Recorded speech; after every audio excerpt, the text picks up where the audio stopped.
अस्सलाम वालेकुम। तो आज हम शुरू करेंगे एक्सरसाइज 1.1।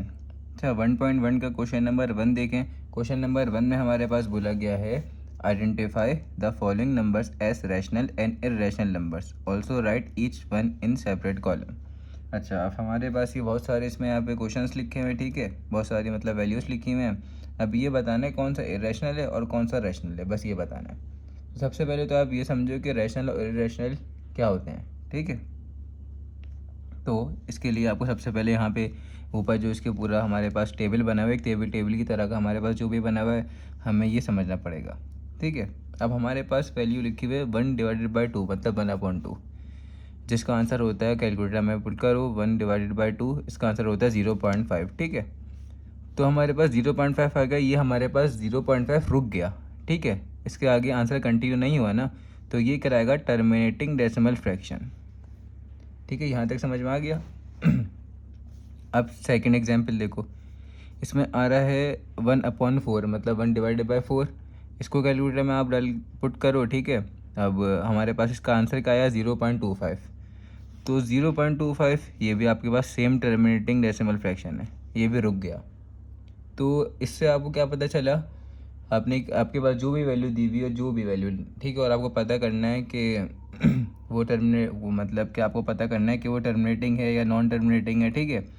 तो वो पता करने के लिए आप क्या करोगे, सबसे पहले उसको कैलकुलेटर में पुट करोगे, और अगर वो वैल्यू रुक गई, वो वैल्यू कंटिन्यू नहीं चली आ रही, वो वैल्यू रुक गई, जैसे 0.5 रुक गई ना, इसके आगे कोई भी नंबर्स नहीं है, मतलब बाई चांस यहाँ पे 5, 3, 4 जो भी नंबर्स लिखे हुए होते, लेकिन वो नंबर रुक जाते अगर, ठीक है, कैलकुलेटर में वो आंसर कंटिन्यू नहीं हो रहा होता, रुक जाता, इट मीन्स के वो फिर टर्मिनेटिंग डेसिमल फ्रैक्शन कहलाता। 0.25 ये भी रुक गया, इसके आगे 1 भी आ रहा था, 2 भी आ रहा था, 3 भी आ रहा था, तो वो रुक गया ना वो आंसर हमारे पास, ठीक है, वो आंसर कंटिन्यू नहीं हुआ। अब जो मैं बार बार रुकना रुकना बोल रहा हूँ और फिर कंटिन्यू ना बोल रहा हूँ, ये आप अब नेक्स्ट एग्जाम्पल में समझोगे। ये देखो, अब 1/3, इसको ज़रा सॉल्व करो। इसको सॉल्व करोगे तो 0.3333 इसके आगे चले आ रहा है, डॉट डॉट बना हुआ है ना, ये आगे आप कैलकुलेटर में पुट करोगे, ये चलता रहेगा चलता रहेगा चलता रहेगा, ये कभी रुकेगा नहीं, ठीक है। साइंटिफिक में भी सॉल्व करोगे, इट मीन्स कि चलता आ रहा है चलता आ रहा है, 0.3333 कंटिन्यू है, ये रुक ही नहीं रहा। तो इस टाइप के क्वेश्चन आपके पास क्या करेंगे, ऊपर वाला टर्मिनेटिंग था, तो इस टाइप की वैल्यू आपके पास क्या कहलाएगी, non terminating recurring decimal fraction, ठीक है, रिकरिंग, ठीक है। रिकरिंग कौन से केस में आ जाता है, जहाँ पर हमारे पास वैल्यू चलती जा रही है, ठीक है, और चलती आ रही है। और एक और बात नोट करो, वैल्यू तो चलते आ रही है, लेकिन वैल्यू बिल्कुल सेम वे में चल रही है, मतलब 3 आ रहा है, 3 के बाद भी 3 आ रहा है, उसके बाद भी 3 आ रहा है, उसके बाद भी 3 आ रहा है। तो जब मतलब सेम सेम ऑर्डर में या बिल्कुल सेम वैल्यू हमारे पास चलती जाएगी, तो वो हमारे पास कहलाएगी रिकरिंग, ठीक है। तो ये जो हमारे पास 9/11 है। अब यहाँ पे भी देखो, ये हमारे पास इसका हमने आंसर निकाला, कैलकुलेटर हमारे पास आया 0.818181। अब देखो यहाँ पे हमारे पास 818181, ये इसी सीक्वेंस में हमारे पास कंटिन्यू होती जाएगी, ये आगे चलती रहेगी चलती रहेगी चलती रहेगी, ये नंबर रुक नहीं रहा हमारे पास। तो ये भी सेम उसी की एग्जाम्पल है, non terminating recurring decimal fraction, non terminating recurring decimal fraction.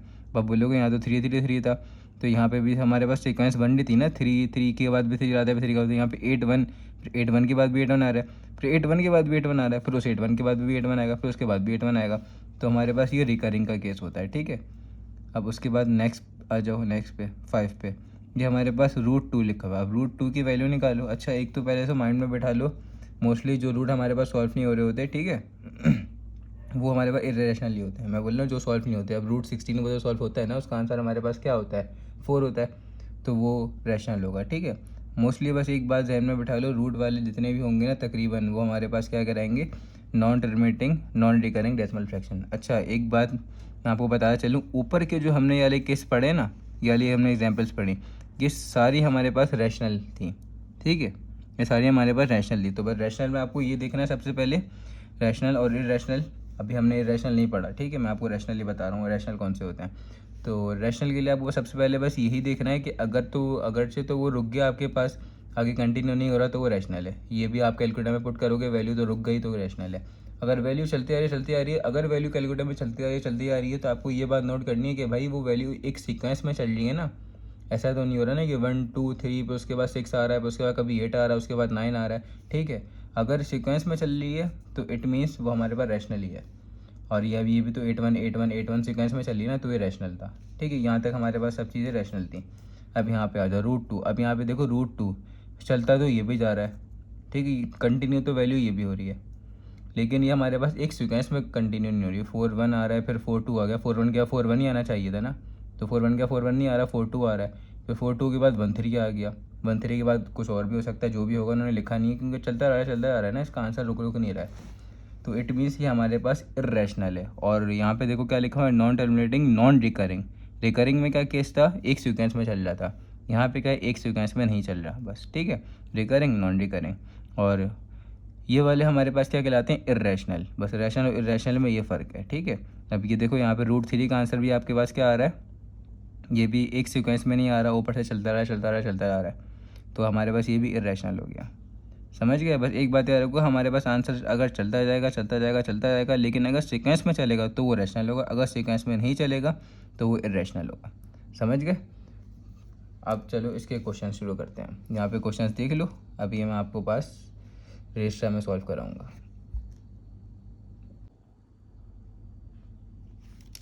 हमारे पास फर्स्ट क्वेश्चन है 1/5। ठीक है, तो इसको आप कैलकुलेटर में पुट करो, जिसका आंसर हमारे पास आ रहा है, क्या आंसर आ रहा है, यहीं पे आगे लिख देता हूँ, अगली लाइन पे लिख दो, कोई इश्यू नहीं है। 0.2 आंसर आ रहा है। ठीक है, 0.2। अब देखो ये वैल्यू हमारे पास रुक गई ना, तो ये हमारे पास कौन सा केस हो गया, टर्मिनेटिंग डेसिमल फ्रैक्शन का केस हो गया। तो बस अब ये रैशनल होगा, रैशनल होगा, ये हमारे पास होगा रैशनल। ठीक है, ये वैल्यू हमारे पास क्या हुई, आपको पहले तो मैंने ऊपर केसेस पढ़ा दिए थे ना, तो आप बस वहाँ से याद कर लो। ये वैल्यू रुक गई तो हमारे पास ये रैशनल हो गया। ठीक है, चलो अब नेक्स्ट करते हैं। तो अब हम नेक्स्ट क्वेश्चन करते हैं इसका, √2/8। अब यहाँ पे √2 लिखा हुआ है ना, जहाँ पे भी रूट आ जाए और रूट ऐसा आए जो कि सॉल्व नहीं हो सकता, मतलब कि जैसे कि उसका डबल नहीं होता। अब रूट अगर इसकी जगह पे √4 होता तो √4 तो सॉल्व हो जाता है ना, जिसका आंसर होता है 2। ठीक है, तो और उसके बाद कौन सा होता है नेक्स्ट, उसके बाद नेक्स्ट होता है हमारे पास √16।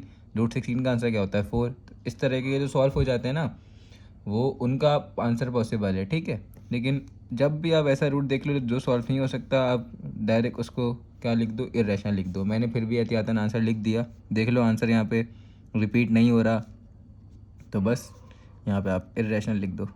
ठीक है, अगर ये वैल्यूज़ आपके पास रिकरिंग हो जाती है, इट मीन्स के 176 के बाद 176 लिखा होता है, फिर 176 फिर 176 ऐसे, या तो 17 के बाद 17 होता है, फिर 17 होता है, फिर 17 होता है, इसी तरह से, तो ये हमारे पास इरेशनल हो गया। ठीक है, वरना रैशनल हो जाता है, जो मैंने अभी आपको बताया था, अगर वो वैसा लिखा हुआ था। ये देखो यहाँ पे छोड़ते साथ ही √6 आ गया।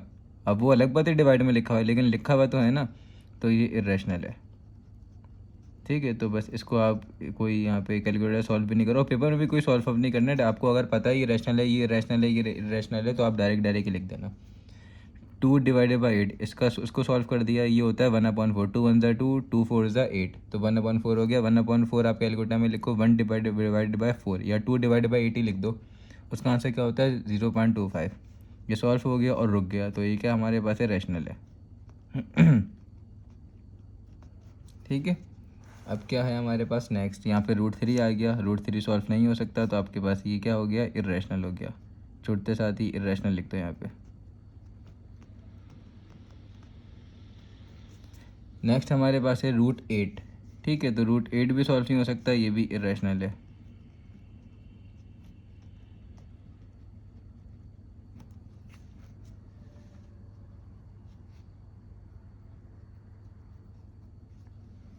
अब क्या हमारे पास नेक्स्ट, ज़ीरो। ज़ीरो तो हमारे पास वैसे ही रैशनल नंबर होता है। ठीक है, तो ज़ीरो के आंसर में आप लिख दो रैशनल है। ज़ीरो तो लिखा हुआ ही एक है ना, और ना ही तो कोई इसका सोल्यूशन होगा, रैशनल है। अब आपके पास पाए। पाई क्या होता है, पाई की वैल्यू हमारे पास होती है 22/7, मतलब हमने ये रटी हुई होती है 3.142, लेकिन 3.142 पे ख़त्म नहीं होती है ये, इसके बाद तकरीबन 70-80 नंबर चलते जा रहे हैं, चलते आ रहे हैं, चलते आ रहे हैं। ठीक है, तो ये वैल्यू रुकती नहीं है, ये हमारे पास कितनी क्या आएगी, ये हमारे पास कोई सीक्वेंस में भी नहीं चल रही है, बस ऐसी चलती आ रही है, चलती आ रही है। ये हमारे पास हमेशा इरेशनल होता है।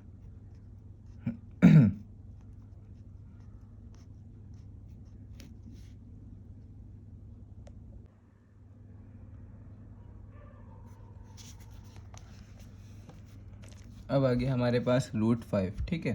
तो जब भी आपके पास रूट आ जाए, मैंने आपको बोला था अगर वो रूट सॉल्व नहीं हो सकता तो आप डायरेक्ट यहाँ पे लगा दो, क्या लगा दो, इर्रेशनल, ठीक है। ये हमारे पास इर्रेशनल है।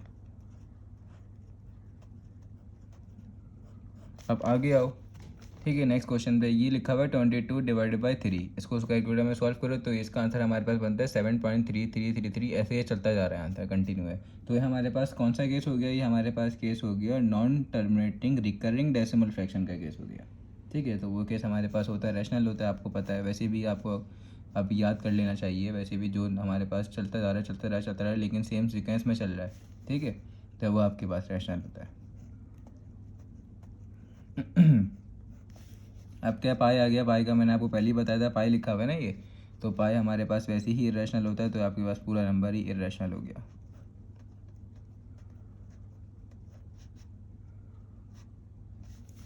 अब क्या आपके पास ये देखो यहाँ पे 11 डिवाइडेड बाई 12, 11 डिवाइडेड बाई 12 को आप सॉल्व करो तो आपके पास कैलकुलेटर में इस तरीके का आंसर आएगा। ये आंसर देख लो, चलते आ रहा है चलते आ रहा है चलते आ रहा है, लेकिन कोई एक सीक्वेंस में नहीं चल रहा। जैसे यहाँ पे 3 आ रहा था ना, एक सीक्वेंस बनी हुई थी।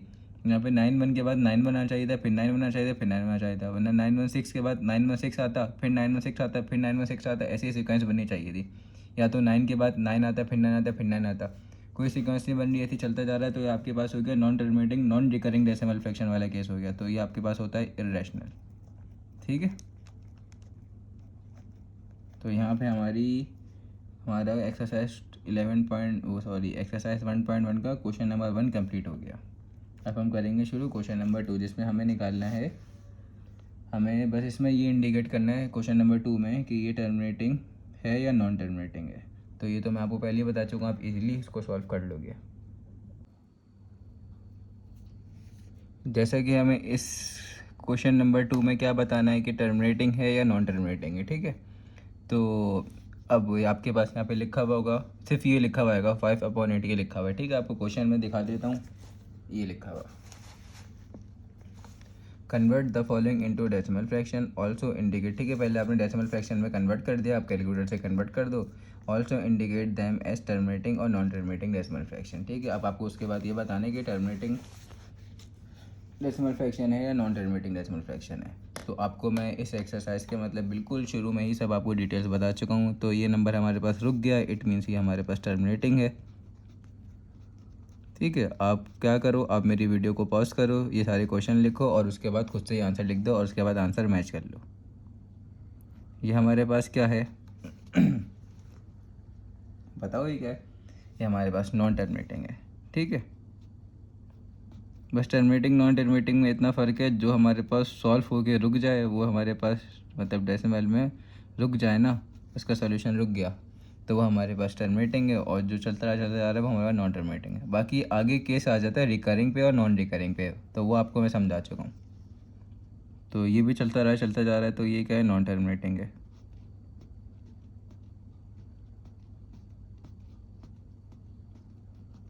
ये आपके पास रुक गया 6.124 पे, तो ये क्या है, टर्मिनेटिंग है।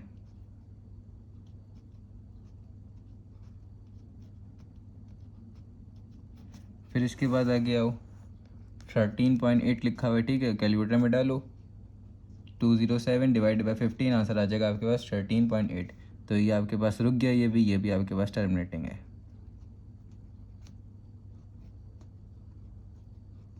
नेक्स्ट आपके पास 60.65789 है, तो ये आपके पास हो जाएगा नॉन टर्मिनेटिंग।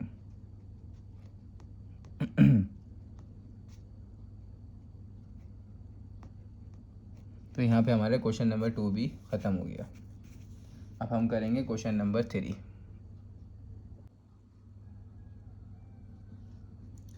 अब हम क्वेश्चन नंबर 3 करेंगे। क्वेश्चन नंबर 3 में क्या है, represent the following rational numbers on number line. हमें नंबर लाइन पे बनाना है रैशनल नंबर, ठीक है।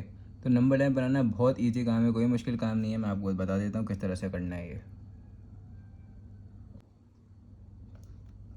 अच्छा, ज़रूरी नहीं है हर टीचर सेम नंबर लाइन बनाए, ठीक है, लेकिन सबका मेथड सेम होता है। मेथड से मतलब क्या, वो वैल्यू जैसे कि हमारे पास अगर 1 और 2 के दरमियान आ रही है ना, कोई सी भी वैल्यू 1 और 2 के दरमियान आ रही है तो वो वहीं पे ही आएगी। अब मसला क्या होता है कि ज़रूरी नहीं हो सकता उन्होंने यहाँ पे 1 लिया हुआ, उन्होंने यहाँ पे 1 से भी कोई छोटा नंबर लिया हुआ कि जिसके बीच में आ रही हो वो, और यहाँ पे उन्होंने एक्स एक्सिस पे, मतलब ये एक्स एक्सिस ही चल रहा है, तो यहाँ पे उन्होंने कोई दूसरा नंबर लिया हुआ है, तो बस इसका फ़र्क हो सकता है। जैसे चैप्टर 7 किया था ना आपने, चैप्टर 7 हमारे पे ग्राफ का चैप्टर 7 है, तो ग्राफ में आप एक्स एक्सिस पे आप क्या लेते थे, नंबर्स लेते थे। ज़रूरी थोड़ी था आप हर ग्राफ में सेम नंबर लो, आप 5 नंबर की डिफरेंस ले सकते थे, आप एक एक नंबर की डिफरेंस ले सकते थे, वो आपकी मर्ज़ी होती थी, ठीक है। तो इसमें भी आपकी मर्ज़ी होती है, ठीक है।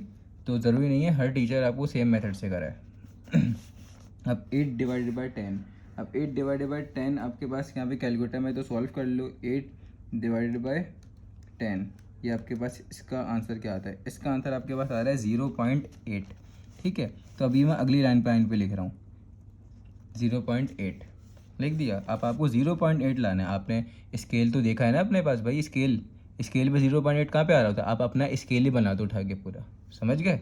बहुत ईजी नंबर लाइन, अपना स्केल बना दो। स्केल कैसे बनाते हैं, ये रहा भाई आपके पास, ठीक है। यहाँ से शुरू करो और यहाँ पे बस ख़त्म कर देना। अब वैल्यू ले लो। अब 0.8 किसके दरमियान होता है, 0.8 दरमियान होगा, तो चलो यहाँ पे 0 ले लो, ठीक है। 0 के बाद क्या हो गया, ये आपके पास बड़ा सा 0 हो गया, यहाँ पे लिख दो 0। यहाँ पे हो गया 0 के बाद 0.1, 0.2, 0.3, 0.4, 0.5, ठीक है, 0.6, 0.7, 0.8, 0.8 यहाँ पे होगा। यहाँ पे डॉट सा बना दो, ये अभी ना भी करो तो कोई मसला नहीं है। 0.8, 0.9, 0.9, उसके बाद आ गया आपके पास 1, ठीक है, 1 आ गया, ये रहा 1। तो ये आपके पास 1 है। स्केल ऐसे ही बना हुआ होता है ना, ये तो मैंने थोड़ा बड़ा बना दिया, ऐसे ही बना होता है ना आपके पास स्केल। फिर 1 के बाद क्या आता है 1.1, फिर 1.2, फिर 1.3 आता है, 1.4, 1.5, 1.6, ऐसे ही सोन चलता रहता है, ऐसे ही सोन चलाते रहो आगे। फिर ऐसे ही इसको पीछे कर दो यहाँ पे, 0 क्या हुआ यहाँ पे आपके पास, इसके पीछे क्या आएगा ठीक है, इसके पीछे आ जाएगा, लगाते रहो, माइनस का 0.1, माइनस का 0.2, 0.3, 0.4, 0.5, 0.6, 0.7, 0.8, 0.9, फिर माइनस का 1। तो यहाँ पे बड़ा बड़ा यहाँ पे लिख दो माइनस का 1।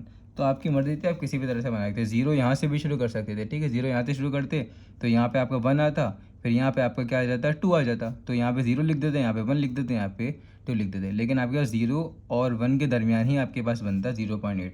अब आपको 8/10 कहाँ पे आएगा, 8/8 कैलकुलेटर में सॉल्व किया 0.8, तो 0.8 आपके पास कहाँ पे आएगा, देखिए यहाँ से काउंट कर लो, 0.1, 0.2, 0.3, 0.4, 0.5, 0.6, 0.7, सॉरी यहाँ पे 0.8 था, मैंने यहाँ पे काउंटिंग में थोड़ी वो कर दी है, ठीक है। तो यहाँ पे क्योंकि मैंने यहाँ पे डॉट बना दिया था आप लोगों के सामने, तो यहाँ पे हमारा आ गया, क्या आया यहाँ पे, इस पॉइंट पे हमारा आ गया, इस पॉइंट को डार्क कर दो, और यहाँ पे अगर एरो बनाना है तो एरो बना दो, ऐसे ही लिख दो, क्या आ गया 8 डिवाइडेड बाई 10। ये क्वेश्चन दिया हुआ था, 8 डिवाइडेड बाई 10 यहाँ पे आ रही है, बस लिख दिया। और ये जो डैश डैश मैंने बनाई, ये डैश डैश भी बना ज़रूरी नहीं है, बस आपको ये शो कराना है कि 0 और 1 के दरमियान में आपका क्या आता है, 8/10 आता है। अब दरमियान में किधर आता है, दरमियान में बीच में तो नहीं आता, थोड़ा सा आगे आता है ना, तो बस यहाँ पे थोड़ा सा आगे ऐसे शो करा दो, ठीक है। ज़रूरी नहीं है कि डंडियाँ भी बनाओ, हाँ ये वाली डंडियाँ बना देना, ये 0 की, 1 की, -1 की, इसकी डंडियाँ बना देना। समझ में आ गया, नंबर लाइन इस तरह से बनाते हैं। बस अपना स्केल उठा के बना दो पूरा यार, आप जो आपके पास जो सेंटीमीटर या सेंटीमीटर का जो स्केल रखा हुआ उठा के, इंच का, वो ही बना दो उठा के, ठीक है। अब हम करते हैं नेक्स्ट क्वेश्चन, ठीक है। अच्छा, नेक्स्ट क्वेश्चन भी बिल्कुल सेम है। यहाँ पे 8 डिवाइडेड बाई 10 था, यहाँ पे भी 8 डिवाइडेड बाई 10 है, बस यहाँ पे प्लस का था, यहाँ पे माइनस का है, तो क्या हो जाएगा 0.8 माइनस का। तो माइनस का 0.8 कहाँ आएगा, यहाँ पे प्लस का 0.8 यहाँ पे आया था, तो माइनस का जाहिर सी बात है इसके पीछे यहाँ पे आ जाएगा। इसके कितने पीछे आया था, 2 पीछे आया था। तो अगर ये आपने डंडे नहीं भी बनाए हुए ना, छोटे वाले नहीं बनाए हुए, तो कोई मसला नहीं है, थोड़ा सा पीछे खुद से डॉट लगा के बना देना, ठीक है। चलो, तो यहाँ पे भी बिल्कुल सेम यही स्केल बना दो, सेम उठा के, कोई मसला नहीं है भाई, यही सेम स्केल बना दो, ठीक है। तो यहाँ पे था, यहाँ पे 0 था और यहाँ पे 1 था, तो -1, 0 और 1, ठीक है। चलो, मैं डंडे नहीं बनाता, मैं अपने अंदाजे से, यहाँ पे आपके पास क्या आ रहा था 0.8 आ रहा है, तो इसका मतलब यहाँ पे आएगा, क्या आएगा, इस जगह पे आपके पास आएगा, क्या आएगा, माइनस का 8/10 इस जगह पे आएगा। ज़रूरी नहीं है ये जो आपने छोटे छोटे बॉक्स, ये जो बॉक्सेस की लाइनें बनाई है, ये लाइन भी बनाओ, कोई मसला नहीं है। नंबर लाइन आपने शो करा दी, बस इसी तरह ही नंबर लाइन बनती है, बहुत ईजी काम है नंबर लाइन, कोई मुश्किल काम नहीं है। चलो भाई नेक्स्ट क्वेश्चन शुरू करते हैं। तो नेक्स्ट क्वेश्चन में यहाँ पे देखो क्या लिखा हुआ है आपके पास, 4, 1 और 1। अच्छा, ये आपके पास जो ऊपर लिखा हुआ था, ठीक है, दोनों क्वेश्चन जो आपके पास ऊपर लिखे हुए थे ये आपके पास लिखे हुए थे इम्प्रॉपर फ्रैक्शन में। अब ये आपके पास लिखा हुआ है प्रॉपर फ्रैक्शन, समझ गए? ये आपके पास लिखा हुआ है किसमें, प्रॉपर फ्रैक्शन। तो प्रॉपर फ्रैक्शन से इम्प्रॉपर फ्रैक्शन में लाने के लिए क्या करते हैं, इसके साथ मल्टीप्लाई करते हैं और इसको प्लस कर देते हैं। तो 4 1 जा क्या होता है 4 और प्लस 1 5, और नीचे जो न्यूमरेटर होता है उसको ऐसे लिख देते हैं। तो ये आपके पास आ गया 5/4।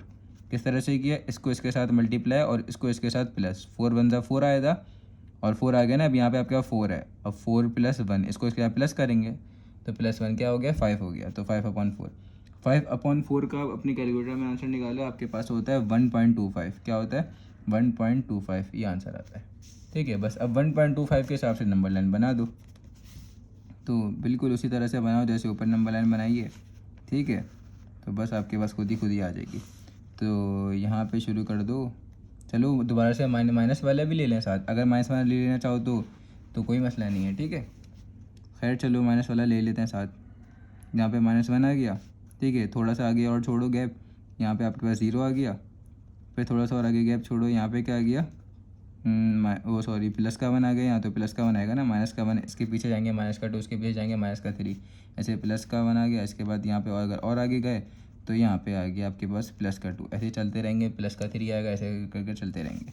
आपको 1.25 चाहिए, 1.25 कहाँ पे आएगा, ज़ाहिर सी बात है 1.25 1 के बाद आएगा। ये 1 है ना, ये 1 के बाद आएगा। कितने बाद आएगा, थोड़े से ही बाद आएगा। 1 पॉइंट के बाद क्या आता है, 1.1 आता है, 1.2 आएगा, 1.3 आएगा, 1.4 आएगा, 1.5 इसके बीच में आएगा। फिर 1.6 आएगा, 1.7 आएगा, 8 आएगा, फिर 9 आएगा, फिर यहाँ पे 2 हो गया डायरेक्ट, जैसे आपने यहाँ पे काउंट किए थे। स्केल से तो काउंट करते हो ना, आता है ना, स्केल से काउंट करना है बस। तो 1.25 आपके पास यहाँ पे आएगा। बस यहाँ पे थोड़ा सा मोटा सा डॉट बना दो बस, और शो करा दो कि यहाँ पे आपके पास क्या है, इम्प्रॉपर फ्रैक्शन वाला आंसर ही लिखना, ये मत लिख देना 1.25। क्या आ गया 1 1 और 4, इसका आपके पास आंसर आ गया यहाँ पे। ये आपके पास यहाँ पे लाई कर रहा है नंबर लाइन पर। इसी तरह माइनस वाले की बनाएंगे। अच्छा नेक्स्ट क्वेश्चन क्या है, नेक्स्ट क्वेश्चन बता देता हूँ। नेक्स्ट क्वेश्चन है आपके पास, सेम यही क्वेश्चन है, बस क्या लिखी हुई है, उसकी वैल्यू माइनस में लिखी हुई है। तो माइनस में तो आप निकालना सीख चुके हो, ये वाला क्वेश्चन निकाला था ना, ऊपर प्लस का था नीचे माइनस का था। तो बस क्या किया था, माइनस वाली कहाँ लाई करेगी, माइनस वाली के लिए आपको इस लाइन को थोड़ा सा और लंबा करना पड़ेगा।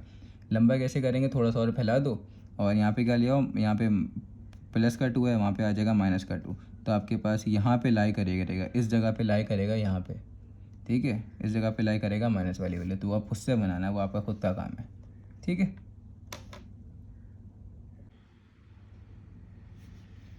तो चलो अब इसकी नंबर लाइन बनाते हैं। 2/3 हमारे पास नेक्स्ट क्वेश्चन था, जिसका आंसर होता है 0.6666। ऐसे ही 66 चलते आ रहे हैं। ये वही वाला केस है आपके पास, नॉन टर्मिनेटिंग नॉन रिकरिंग, ठीक है, sorry non terminating recurring, same है ना, रिकरिंग आएगा, ठीक है। तो कोई बात नहीं, आपके पास इसको राउंड ऑफ भी करोगे तो 0.67 ही बनेगा, मतलब 0.6 ही बन गया एक तरह से। कितना बन गया, 0.6 ही बन गया। तो 0.6 कहाँ पे आता है, आपको पता नहीं है क्या 0.6 कहाँ पे आता है, ठीक है। तो बस एक नंबर लाइन बनाओ, नंबर लाइन में थोड़े से नंबर्स ले लो, ये मैंने थोड़ी सी टेढ़ी बना दी, कोई मसला नहीं है। तो बस यहाँ पे -2, यहाँ पे आ रहा है आपका -1 आ रहा है, यहाँ पे आ रहा है, उसके बाद 0 आता है, उसके बाद क्या आता है 1 आता है, उसके बाद थोड़ी अब लंबी बना रहा हूँ, थोड़ी लंबी भी तो आपको बनाना आनी चाहिए। अब 0.6 कहाँ पे आएगा, 0.6 जाहिर सी बात है, ये प्लस का 0.6 है ना, तो प्लस का 0.6 तो आपके पास 0 और 1 के दरमियान आएगा, मतलब 0 1 के बीच में बिल्कुल 0.5 आता है। तो इट मीन्स इससे थोड़ा सा आगे बनेगा, थोड़ा सा आगे यहाँ पे बना दो, बस यहाँ पे बना दो। तो यहाँ पे क्या आ जाएगा 0.6। तो यहाँ पे थोड़ा बड़ा सा डॉट बनाओ और इसको ऊपर लेके जाके शो करवा दो। यहाँ पे क्या आ रहा है 2/3 यहाँ पे आता है, ठीक है। तो अगर यही वैल्यू माइनस में बोलूँ तो माइनस में क्या बनेगी, ये 0 और -1 के दरमियान बनेगी। तो यहाँ पे कहाँ, यहाँ पे माइनस का 0.5 होगा, तो इससे थोड़ा सा आगे क्या हो जाएगा माइनस का 0.6। तो इस जगह एरो बना के यहाँ पे लिख देना। तो बस नेक्स्ट क्वेश्चन है आपके पास, इसका क्या है, माइनस का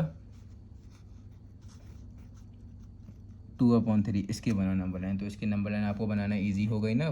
बस यहाँ पे आपका क्वेश्चन नंबर 3 भी ख़त्म हो गया। अब हमारे पास नेक्स्ट क्वेश्चन क्या है, यहाँ पे देखो आपके पास, can you make a list of all real numbers between 1 और 2। अब आपको सबसे पहले तो ये समझने के लिए, ये क्वेश्चन सॉल्व करने के लिए समझना पड़ेगा रियल नंबर्स क्या होते हैं। ठीक है, पहले तो क्वेश्चन समझ लो क्या लिखा है। बोल रहे हैं क्या आप लिस्ट बना सकते हैं रियल नंबर्स की, रियल नंबर्स, लेकिन कहाँ से लेके कहाँ तक, 1 से लेके 2 तक जितने भी रियल नंबर आते हैं उनकी आप लिस्ट बना सकते हैं, पूछ रहे हैं आपसे वो। तो आप इसका जवाब दो, अगर हम हाँ या ना, अगर बना सकते हैं तो बना दो, नहीं बना सकते तो मना कर दो, भाई नहीं बना सकते। ठीक है, और अगर बना सकते तो बना के भी दिखा दो उनको लिस्ट, ये लिस्ट बनेगी। ठीक है, तो सबसे पहले तो आपको देखो समझना पड़ेगा कि रियल नंबर्स क्या होते हैं। हर नंबर, ठीक है, हर नंबर रियल नंबर होता है। All numbers are real numbers except iota, ठीक है, और ओमेगा। तो वो आप छोड़ दो, वो आपकी अभी कहानी ही नहीं है। आयोटा पता है ना, ये आयोटा, ठीक है, इस चैप्टर में आएगा आगे। तो खैर बस आपको बता दिया मैंने, ये आयोटा और ये ओमेगा। ठीक है, ये दोनों आपके पास रियल नंबर्स नहीं होते, बाकी हर नंबर आपके पास रियल नंबर है। तो ये छोटी सी डेफिनेशन थी रियल नंबर की। अब रियल नंबर में तो डेसिमल नंबर भी आ रहे हैं आपके पास, डेसिमल वाले भी आ रहे हैं। डेसिमल वाले मतलब इस डेसिमल पॉइंट वाले, ये भी आ रहे हैं आपके पास। इंटीजर्स भी आ रहे हैं, नेगेटिव इंटीजर, पॉजिटिव इंटीजर्स, वो भी आ रहे हैं। और रैशनल भी आ रहा है, इर्रेशनल भी आ रहा है आपके पास। और आपके पास क्या आ रहे हैं, नेचुरल नंबर्स भी आ रहे हैं, प्राइम नंबर भी आ रहे हैं, इवन भी आ रहे हैं, ऑड भी आ रहे हैं। हर नंबर ही आ रहा है आपके पास, होल नंबर, सब कुछ आ रहा है आपके पास रियल नंबर में। ठीक है, तो ये सब नंबर मिलकर रियल नंबर ही बनाते हैं आपके पास।